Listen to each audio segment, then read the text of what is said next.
2 dias depois de lançar a pré-candidatura à presidência da República em 2026, o senador Flávio Bolsonaro admitiu a hipótese de abandonar a pré-candidatura. Em uma entrevista nesse domingo, depois de participar de um culto em uma igreja em Brasília, o filho do ex-presidente Jair Bolsonaro precificou a possibilidade. Questionado se o preço para abandonar uma pré-candidatura à presidência seria a anistia a Bolsonaro, que foi condenado a 27 anos e 3 meses de prisão por liderar uma tentativa de golpe de Estado, o senador desconversou, mas fez afago ao governador de São Paulo, Tarcísio de Freitas. Vamos acompanhar.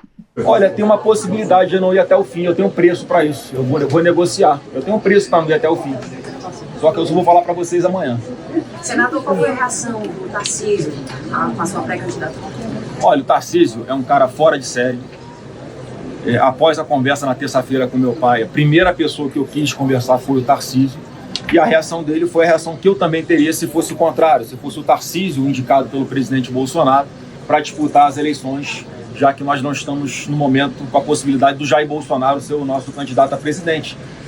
Então seria exatamente o contrário. Então foi muito boa a reação, um cara que se mostrou de peito aberto, mais uma conversa muito franca e sincera, como eu tive todas as vezes com ele. E para mim o Tarcísio é o principal cara do nosso time hoje. Porque eu tenho a convicção de que a gente vai resgatar o Brasil, a gente vai ganhar a eleição, começando por São Paulo, com uma diferença maior de votos em relação à esquerda do que nós tivemos em 2022. Então não tem fragmentação da direita. Tem pessoas se unindo, independentemente de vaidade, de quem é a pessoa que vai estar na cabeça de uma chapa, pessoas que têm a convicção de que o Brasil não pode escolher de novo o caminho errado como fizeram em 2022. Mas aí mais tarde, depois dessa entrevista, depois de afirmar que teria um preço para desistir da disputa à presidência, o senador Flávio Bolsonaro sinalizou que essa exigência seria ver o pai, o ex-presidente Jair Bolsonaro, livre nas urnas. O filho mais velho do ex-presidente defendeu uma anistia para os condenados pelo dia 8 de janeiro de 2023 e uma medida também que, segundo ele, alcançaria o próprio pai, em uma entrevista à TV Record. Nessa entrevista, o senador também falou que, além do perdão, ele quer a revogação da inegibilidade imposta a Bolsonaro nas eleições. Mas apesar dessas sinalizações de que poderia, em algum momento, reconsiderar a permanência na corrida eleitoral de 2026, o senador descartou abrir mão da disputa em favor de uma outra chapa. Ele falou mais cedo, logo depois desse culto, como a gente viu, logo depois que ele saiu, que ele já começou a sua pré-campanha. Começou a ter o pré-campanha, senador? Não, começou a pré-campanha na igreja, né? A gente toma essa decisão no momento em que o presidente Bolsonaro se sentiu mais confortável de me pedir que anunciasse. E não foi a decisão dele não foi só na terça-feira, a gente já vinha conversando há bastante tempo, ele já tinha me falado algumas vezes perguntando se eu toparia colocar o meu nome para disputar, a gente sabe das dificuldades.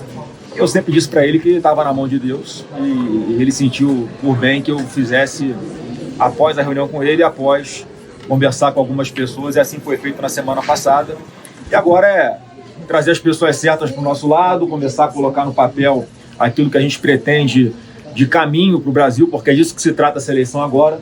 As pessoas, vocês inclusive, que também são eleitores, não vão votar só numa pessoa. Vocês não vão escolher uma pessoa para ser o presidente do Brasil. Vocês vão escolher um caminho, que é o caminho que o Brasil vai seguir nos próximos 4 anos. Eu acho que a grande maioria está de acordo que não dá para continuar nesse rumo de tragédia anunciada com o atual governo. Larissa, nessa segunda-feira, o senador Flávio Bolsonaro ele pretende se reunir com algumas lideranças de alguns partidos, incluindo os presidentes Valdemar Costa Neto, do PL, Antônio Rueda, do União Brasil, e o Ciro Nogueira, do PP. Ele está articulando para essa pré-campanha, mas essas recentes falas não enfraquecem uma articulação? Ou o eleitor bolsonarista ainda é almejado por outros partidos? Porque, como a gente sempre menciona aqui, essa fatia do eleitorado é importante, independente de qual seja o resultado, porque o nome apoiado pelo ex-presidente Jair Bolsonaro já coloca esse nome no segundo turno. Mas, independente disso, a oposição já está falando que em chantagem, né? Exatamente, Letícia. Logo depois dessa declaração, né, dessa coletiva dada ontem por Flávio Bolsonaro, representantes ali da oposição já se manifestaram e um deles foi justamente o líder do PT na Câmara, o deputado Lindbergh Farias. Vou, inclusive, abrir aspas aqui para a postagem que ele fez nas redes sociais, fazendo referência, portanto, a essa declaração de Flávio Bolsonaro, ele dizendo o seguinte, abrindo aspas aqui: o irmão Eduardo já chantageou o país inteiro com ameaças de sanções ao ministro do Supremo Tribunal Federal e tarifas contra o Brasil. Agora tenta negociar anistia com o Centrão como condição para retirar a candidatura. Ou seja, né?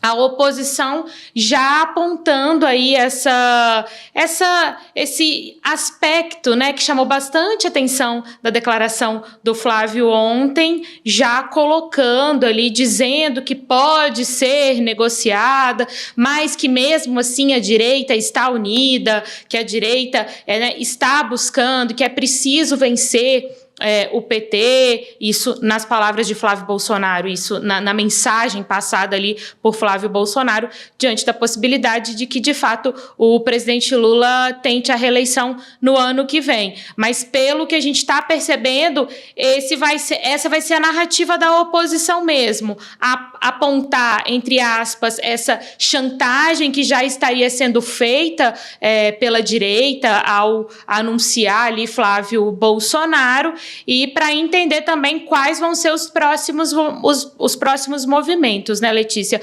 Você citava a respeito dessa reunião que vai acontecer hoje. A informação da nossa repórter Patrícia Nadir, setorista de Congresso Nacional, que inclusive está lá no Congresso desde cedo, justamente em função dessas movimentações envolvendo Flávio Bolsonaro, ela dizendo que a expectativa é de que essa reunião ocorra bem tarde, ali por volta de 9 horas da noite. Então, muito provavelmente, atualizações vão acabar surgindo da noite de hoje para amanhã cedo, né? Mas que, portanto, sim, a expectativa dessa reunião acontecendo na noite de hoje ainda e, claro, temas importantes sendo colocados para debate nesse momento, Letícia. Larissa, tem alguns outros pontos, né, importantes, não sei se você concorda, esse morde-a-sopra, né, da família Bolsonaro com o governador de São Paulo, Tarcísio de Freitas. Ele é um aliado importante, mas ao mesmo tempo, ao que se parece, a prioridade é ter o nome da família na disputa à eleição presidencial. Nessa entrevista mesmo que a gente viu, o senador Flávio Bolsonaro, que ele deu depois de um culto em Brasília, ele até mencionou também um outro ponto que foi a reação do mercado depois do anúncio da sua pré-candidatura, né? Ele disse que o mercado e o eleitor vão conhecer que ele é o Bolsonaro moderado. Se a estratégia vai funcionar, a gente não sabe, o tempo dirá. Mas a curiosidade que eu fiquei é sobre como que estão as conversas sobre anistia em Brasília, porque a gente achou que logo depois da prisão do ex-presidente, a direita ia conseguir pressionar, ia fazer mais força, mas aí o assunto esfriou. Com a briga de Davi Alcolumbre e Hugo Mota com o Palácio do Planalto, a oposição, a gente até discutiu isso aqui, tinha visto uma brecha para que esse assunto pudesse voltar à pauta. Mas, de fato, qual que é o termômetro desse assunto? Flávio Bolsonaro tem falado que o seu preço para poder desistir é ver o ex-presidente nas urnas. Esse assunto vai ou não para a pauta? Como que está essa discussão sobre anistia? Nada previsto, Letícia, nesse momento, pelo menos não agora no início dessa semana. Como você muito bem disse, esse tema acabou ofuscado por outras polêmicas que foram crescendo no Congresso Nacional, principalmente na semana passada. E se a gente pode escolher um tema que de fato ganhou os holofotes nesses últimos dias, foi justamente essa questão das mudanças na lei do impeachment, né? Essas novas regras determinadas pelo ministro do Supremo Tribunal Federal, Gilmar Mendes, e como que isso, a lei do impeachment de ministros do Supremo Tribunal Federal, né? E como que isso bateu lá no Congresso Nacional, uma reação fortíssima. Então, a sensação que a gente tem é que, de fato, a questão da anistia ganhou força, ou ganhou destaque, ou passou a ocupar mais os discursos ali, logo quando ocorreu a prisão do ex-presidente Jair Bolsonaro. Então, ali, logo quando começar aconteceu a prisão, né? Passada ali algum tempinho, algumas horas, se eu não me engano, no mesmo dia, né? A gente já podia ver algumas manifestações no sentido de retomar o PL da anistia, né? Que passou a ser chamado de PL da dosimetria, né? Que iria, então, definir novas penas ali. A coisa cresceu, chegou a crescer. A prisão do ex-presidente Jair Bolsonaro foi num sábado, né? Naquela semana seguinte, ali no início da semana, a coisa voltou a crescer ali a respeito do PL da anistia, mas, como você disse, o embate Congresso e governo, mais especificamente Davi Alcolumbre e presidente Lula, em função da indicação de Jorge Messias para a vaga deixada por Luiz Roberto Barroso no Supremo Tribunal Federal e os desdobramentos disso, né, até chegar no que a gente viu no fim da semana, que foi a questão da mudança a respeito do impeachment para ministros do STF, tudo isso tumultuou muito o cenário e a questão da anistia acabou sendo deixada de lado. Vamos observar as movimentações dessa semana, né? Mas a pauta, e não digo especificamente a pauta formal do Congresso, né? Eu digo o debate mesmo. Muito provavelmente essa questão do impeachment continua em destaque nesses próximos dias. Muito provavelmente também teremos outros debates e que a gente vai falar daqui a pouquinho, como o projeto de lei antifacção. Então, um curto espaço de tempo até o recesso.